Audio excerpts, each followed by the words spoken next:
Junior ডাক্তারদের বিক্ষোভ চলছে, আন্দোলন চলছে স্বাস্থ্য ভবনের সামনে। তারা কি চাইছেন পরবর্তী পদক্ষেপ তাদের কি হবে? এই আন্দোলন আর কতদিন, কবে তারা বিচার পাবেন? শুনেনি তারা কি বলছেন। এই যে আলোচনা হলো না, কালকে আপনারা গেছিলেন এবং সেখানে আলোচনা হলো না, পরবর্তী পদক্ষেপ আপনাদের কি হবে?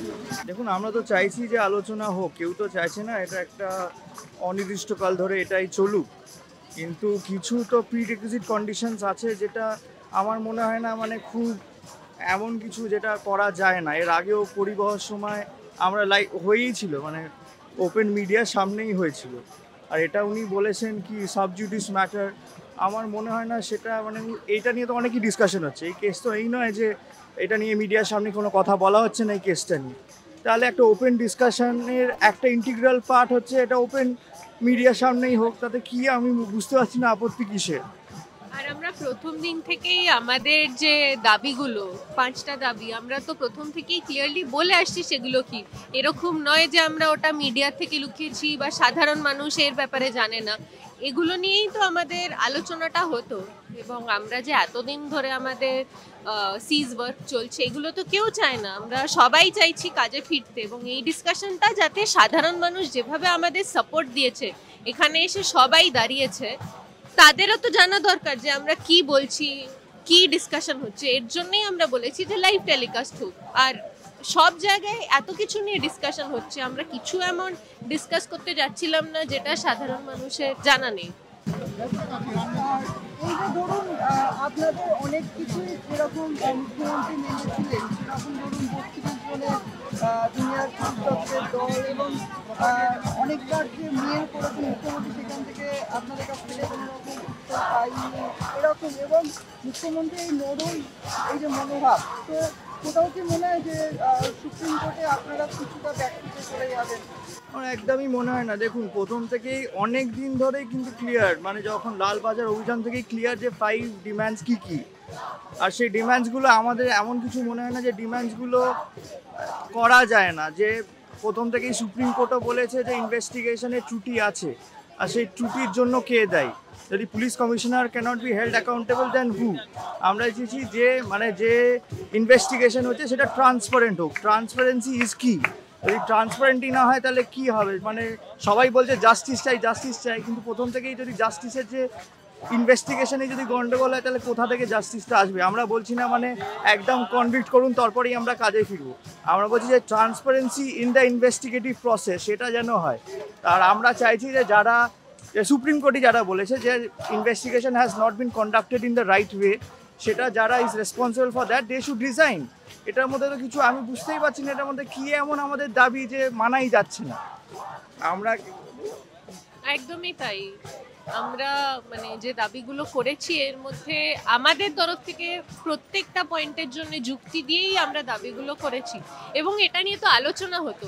এইটা যে করা যাবে না, এবং আমাদের আবার নেক্সট হিয়ারিং সেই মঙ্গলবারে সুপ্রিম কোর্টের কাছে আবার মানে চিফ জাস্টিস উনি বলেছেন যে yes there have been loopholes in the investigation process, আর সেটা যাতে ক্লিয়ারলি হয়, ক্ল্যারিটি নিয়ে হয়, আমাদের দাবি এর সাথেই যুক্ত। যদি ধরুন যে এই যে ধরুন আপনারা যখন বলেছিলেন যে সিপির পদত্যাগ বা স্বাস্থ্য সচিবের পদত্যাগ, সেখানে মুখ্যমন্ত্রী নিজে বলছেন যে মানুষের স্বার্থে তিনি পদত্যাগ করতে রাজি হয়েছেন, তো আপনারা কি চাইছেন? সেটা তো আমাদের ডিম্যান্ডসের মধ্যে ছিলই না। যেটা ডিম্যান্ড সেটা যদি ওনার হাতেই থাকে সেই ডিম্যান্ডগুলো ফুলফিল করলেই তো হয়। এটা তো উনি আগে নিজের থেকে বলছেন, আমরা তো একবারও সেটা বলিনি। আর একটা যেটা ন্যারেটিভ করা হচ্ছে junior doctors versus common public, সেটাও একদমই ভুল। মানে আমরা অভয়া ক্লিনিক থেকে শুরু করে এই অবস্থায় রাস্তায় বসেও আমরা অভয়া ক্লিনিক করার প্ল্যান করছি। তাই যদি আমাদের হিউম্যানিটি শেখানো হয় সেটা কিন্তু একদমই ভুল। আমি নিজে বলতে পারি আমি দিনের পর দিন রাত জেগে পেশেন্টের ট্রিটমেন্ট দিই। তাই আমাদের হিউম্যানিটি আমাদের কাইন্ডলি শেখাবেন না, কারণ আমরা যথেষ্ট হিউম্যান। আমরা এখনও চাইছি কাজে ফিরতেই, আর সেটা আমরা সব জুনিয়র ডাক্তারের কেউ চাইছে না এই রাস্তায় বসে, আমরা কিন্তু হসপিটালেই ইউজ টু, ওটাই আমাদের এনভায়রনমেন্ট। রাস্তায় আমরা কেউই বসে চাইছে, এটাতে আমাদের কারোরই ভাল লাগছে নয়। তাই আমরাও চাইছি এটা যত তাড়াতাড়ি এটা সমাধান পাওয়া যায়।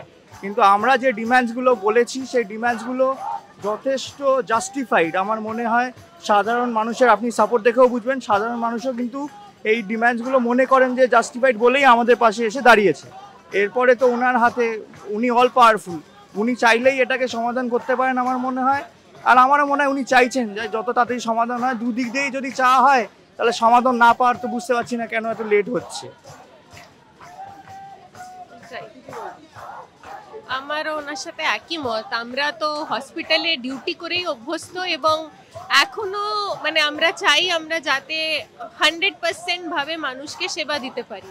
এখানে যে আমরা চেয়ার চাইছি বা কোনো পলিটিক্যাল কালার আছে, এটা কোনোভাবেই সত্যি নয়। আর মানে প্রতিদিনই যেরকমভাবে সাধারণ মানুষ আসছে, আমাদের সাপোর্ট দিচ্ছেন, আমরা হসপিটালে আপনি গিয়ে যদি পেশেন্টদের সাথে কথা বলেন তাদের সাথেও জানতে পারবেন যে সব সার্ভিসেস চলছে, এমার্জেন্সি ওটিস হচ্ছে, মানুষের কোনো অসুবিধা হলে আমরা পাশে গিয়ে তাদের দাঁড়াবো। তো এইখানে আমরা মানুষ ভার্সেস ডক্টর, সাধারণ মানুষ ভার্সেস ডক্টর, এটা কখনো হতে পারে না। এটা আমাদের প্রফেশনালি একদম মানে কোনো মাথায় হচ্ছে না যে আমরা যদি সাধারণ মানুষের এগেনস্টে হই।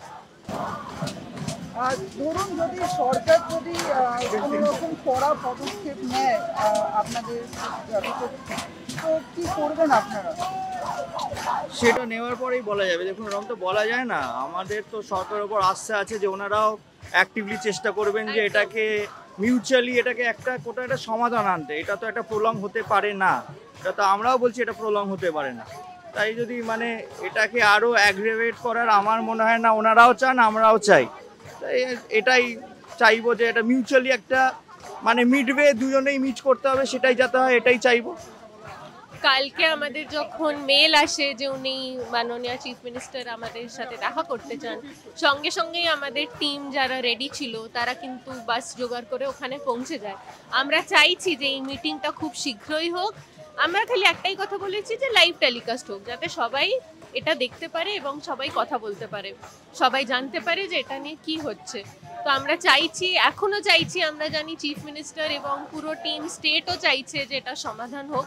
তো আমরা খুব আশাবাদী যে খুব শীঘ্রই এটার কিছু একটা সমাধান হবে। আপনারা মুখ্যমন্ত্রীর সাথে দেখা করতে গেছিলেন কথা বলার জন্য, কিন্তু সেখানে কথা বলা হলো না। তো পরবর্তী পদক্ষেপ আপনাদের কি হবে? আমরা তো চেয়েছিলাম যে লাইভ স্ট্রিমিং করতে, কারণ আমাদের আজকে যে দাবি, এই দাবি আজকে সবার দাবি। আপনারা দেখতেই পাচ্ছেন এখানে সাধারণ মানুষ তাদের বিপুল সহযোগিতা এবং সমর্থনের ফলে আজকে আমরা অবস্থান চালিয়ে যেতে পারছি। তাহলে লাইভ স্ট্রিমিং করলেই একমাত্র সম্ভব সবার সামনে সত্যটা তুলে ধরা। তাহলে মুখ্যমন্ত্রী লাইভ স্ট্রিমিং করতে চাইলেন না, অথচ তিনি এর আগে বহু মিটিংয়ে, বহু প্রেস কনফারেন্সে বলেছেন যে তিনি লাইভ স্ট্রিমিং করতে চান এবং করেছেনও। তাহলে আজকে করতে চাইলেন না কেন আমরা জানি না। তিনি কেন এত রাগঢাক করতে চাইলেন সেটাও আমরা বুঝতে পারছি না। কিন্তু আমরা এরপরেও আশাবাদী এবং আমাদের জুনিয়র ডক্টরস ফ্রন্ট থেকে আমরা এই সিদ্ধান্তে এসেছি যে তিনি যদি লাইভ স্ট্রিমিং রেখে আবার বৈঠকে বসতে চান তাহলে আমরা নিশ্চয়ই যাব, নচেত আমাদের যে অবস্থান, আমাদের আন্দোলন এই চলবে। দেখুন, কড়া মনোভাব দেখায় বলতে এটা ডিপেন্ড করছে যে তারা কি করবে, কিন্তু আমরা তো সেই আশায় বসে নেই। আজকে কড়া মনোভাব তো বিভিন্ন ক্ষেত্রে দেখা হয়েছে, প্রথম থেকেই দেখানো হয়েছে। আজকে যে পুলিশ আধিকারিকরা প্রমাণ লোপাটে হেল্প করেছেন তারা আমাদের কোনো হেল্প করেননি, যে কারণ আজকে সুপ্রিম কোর্ট সুমোটো করতে বাধ্য হলো। এর সাথে সাথে আমরা 14 তারিখে রাতের ঘটনা যদি দেখি, সেখানে তো এক ধরনের ভয় দেখানো হয়েছে এই ভাঙচুর ঘটনার মধ্যে দিয়ে, এবং বিভিন্নভাবে আন্দোলনকে কালিমালিপ্ত করা, আন্দোলনকে ভেঙে দেওয়ার চেষ্টা চলেছে শাসক দলের পক্ষ থেকে। তাহলে এরপরেও আমরা ভয় পাবো এটা তো হতে পারে না। আমরা ভয় পাইনি বলেই আজকে রাস্তা আন্দোলনে আছি। ফলে যা পদক্ষেপ তারা নিতে চাইছে নিতে পারে, কোনো অসুবিধা নেই আমাদের, কিন্তু আমাদের দাবি যতক্ষণ না মানা হচ্ছে, আমাদের যে 5টা দাবি, ততক্ষণ আমরা এই অবস্থান আন্দোলন চালিয়ে যাব। মুখ্যমন্ত্রী আপনাদের জুনিয়র ডাক্তারদের 32 জনের যে দল গেছিল সেটাকে অ্যাকসেপ্ট করেছে এবং অনেকবার মেল করেছে, আপনাদের তরফ থেকে কোনো রকম উত্তর পায়নি। এরকম যে মানে এই যে নরম মনোভাব মুখ্যমন্ত্রী পেশ করেছে, এবার এরপর যদি কি মনে হচ্ছে যে এটা কি আপনাদের সুপ্রিম কোর্টে কি ব্যাকফুটে ফেলে দেবে? না, আমরা তো এখানে প্রায় আজকে নিয়ে 3 দিন তার বেশি হতে চললো।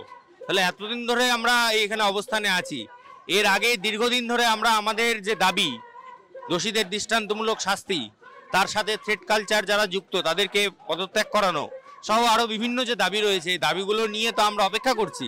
তাহলে আজকে মুখ্যমন্ত্রী তিনি বলছেন প্রেস কনফারেন্স করে যে তিনি আমাদের জন্য অপেক্ষা করেছেন, আমরা দেখা করিনি। আমরা তো বলেইছি যে আমরা লাইভ স্ট্রিমিং করুন, আমরা অবশ্যই দেখা করব।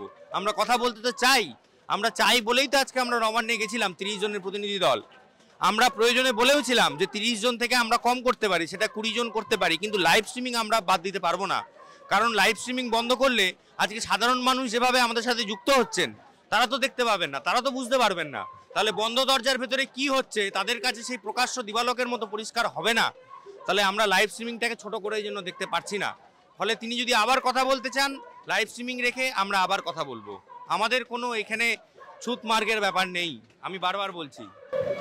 যদি ধরুন আপনাদের যে দাবি ছিল যে সিপির পদত্যাগ বা স্বাস্থ্য সচিবের পদত্যাগ, তো কালকে যখন মমতা বন্দ্যোপাধ্যায় বললেন যে মানুষের স্বার্থে তিনি নিজে পদত্যাগ করতে হবে, তার নিজের বড় চেয়ারটা তিনি যদি ছেড়ে দেন, তো আপনারা কি চাইছেন, সেই রাস্তায় চাইছেন?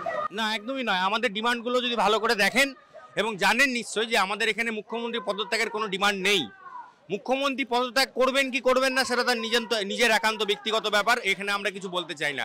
কিন্তু যারা এই ঘটনার সাথে যুক্ত, যারা কলেজে কলেজে থ্রেট সিন্ডিকেট চালানোর কাজে যুক্ত, তাদের অবিলম্বে পদত্যাগ করতে হবে। আজকে স্বাস্থ্য ভবনে যে অধিকর্তারা রয়েছেন সেই স্বাস্থ্য অধিকর্তাদের পদত্যাগ করতে হবে। যে বিনীত গোয়েল আজকে তদন্ত করতে ব্যর্থ হয়েছেন এবং প্রমাণ লোপাটে সাহায্য করেছেন তাদের পদত্যাগ করতে হবে। ডাক্তাররা জানাচ্ছেন তারা আলোচনার পথ খোলা রেখেছেন। এখনো যদি মুখ্যমন্ত্রী চান তাদের সাথে আলোচনা করতে পারেন, তবে তাদের দাবি থেকে তারা নড়বেন না। তাদের দাবি থাকবে, আন্দোলন চলবে যতক্ষণ না তাদের দাবি মানা হচ্ছে। Rahul Sadhukar, TV9 Bangla digital.